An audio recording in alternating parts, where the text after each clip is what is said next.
I want to be transparent.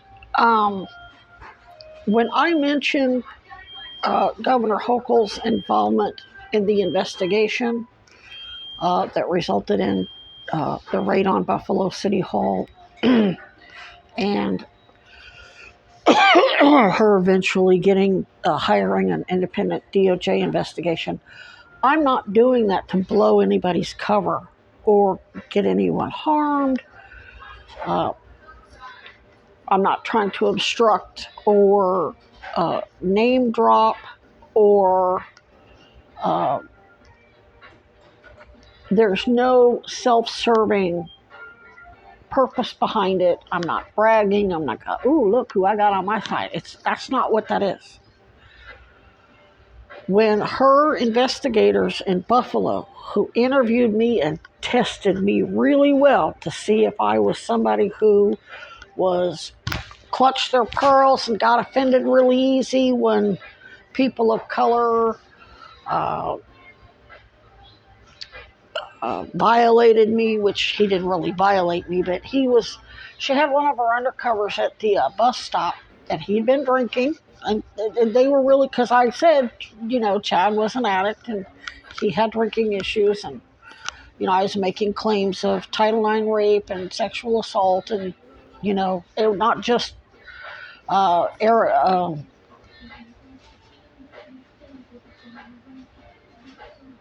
who was the asshole at Mizzou? Anyway, Dr. Adam Beckett accused him of sexual assault, Chad of sexual misconduct, but not that I was really offended by it at the time, but I didn't know his true motives and what was really going on, and I made several points about undercovers for Virginia G. Piper being sexually inappropriate and being sexually abusive and coming on to me. So she had her undercover at the bus stop. He definitely smelled of alcohol. He was drinking a beer. I mean, he wasn't being rowdy. And he asked for help with this and that, and I was very helpful. And he put his hands on me, and he bent down and gave me a big old beer-soaked kiss. And I mean, anybody else would have been really probably like, dude, you're crossing a few boundaries here. You got your hands all over me, and you're drunk, and you're kissing on me, and it didn't offend me. As a matter of fact, he was a very handsome guy. It didn't offend me at all. He even asked me out, and I certainly would have went out with him if I wasn't in so much pain that I could barely stand up. He asked me out to dinner. He says, I got several $1,000s as part of his, I guess, money that you get to do your investigation. He says, come on, let's go out to eat. And I'm like, I can barely stand up to get on that bus. I got to go home and go to bed. Otherwise, I would love to go out and let you buy me a meal, especially a hot meal. And it was cold. It was really cold out because I think they raided Buffalo City Hall November 19th, and this was the day after. Well, after he tested me and I was not offended, and I continued to help him and just let him be himself. He was having a good time. I wasn't offended by anything that he did. He says, I work for the Hochuls, and I said, I think that's how because he asked me out. I said, I'm in so much pain from this untreated cancer. I said, Buffalo Byron Brown trying to kill my ass. He said, well, he got raided yesterday. They raided Buffalo City Hall. I didn't know that. They knew I didn't know that because they were watching my social media. So,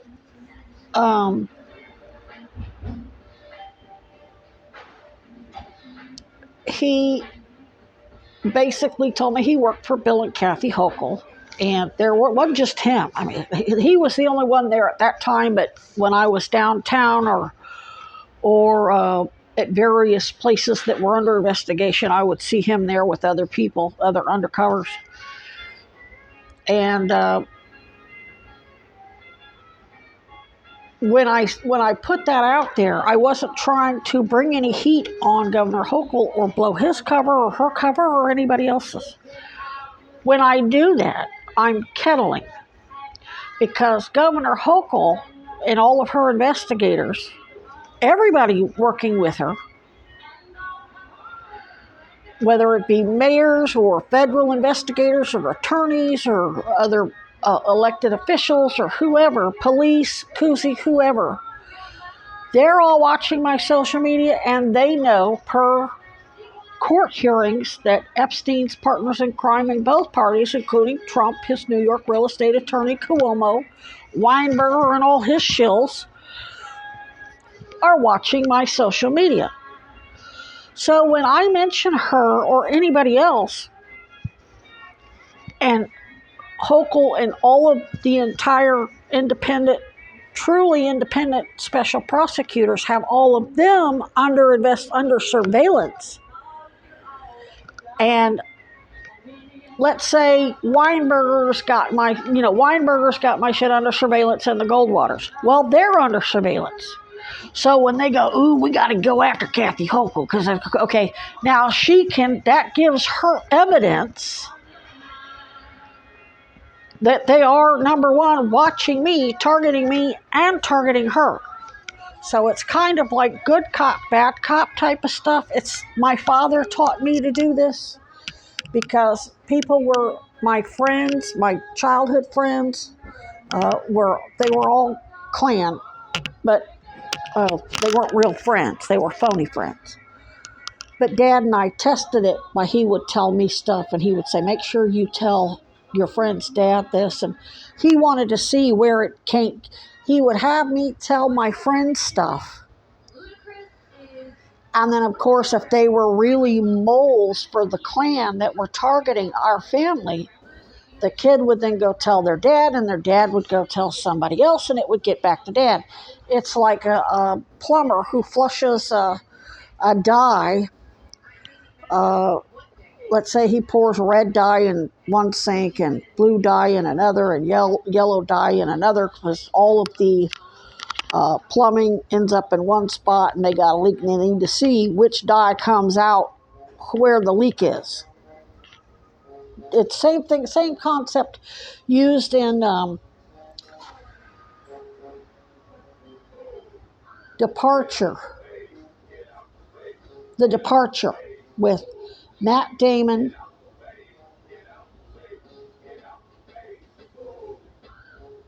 that was all the big names. Matt Damon, Leonardo DiCaprio, Jack Nicholson, Martin Sheen, Alec Baldwin, Marky Mark, I can't think of his last name. But it was The Departure. It was directed by not Francis Ford Coppola. Who's the other big name? Ooh, I'm so bad with names. See, I used to be a walking encyclopedia for the entertainment industry, but now I'm focused on politics. I'd rather have my whole encyclopedic memory be art, not this bullshit, but especially Epstein's partners in crime. But anyway, if you watch that movie, Leonardo, they used disinformation to find out who the rat was. And Leo DiCaprio was talking to Martin Sheen, or Marky Mark was his two supervisors as an undercover, who put him in jail and erased his whole background so he could infiltrate Jack Nicholson's, or Francis, infiltrate his crime family to find out, because they knew there was moles inside the state and the Fed, and it turned out to be Mark Damon. But anyway, he was on the phone and he said, that's just disinformation. They're putting out disinformation to find out who I am. So he said, I'm not even going to respond to that, and I'm not going to mention it. So that's where so when I mention Hochul or anybody, the mayor or Kuzi or anybody else, personally, it's because they're the bad people that are under criminal investigation. All of FC's powerful partners in crime have surveillance on my devices, my emails, my texts, my social media posts. They've admitted this in multiple court hearings.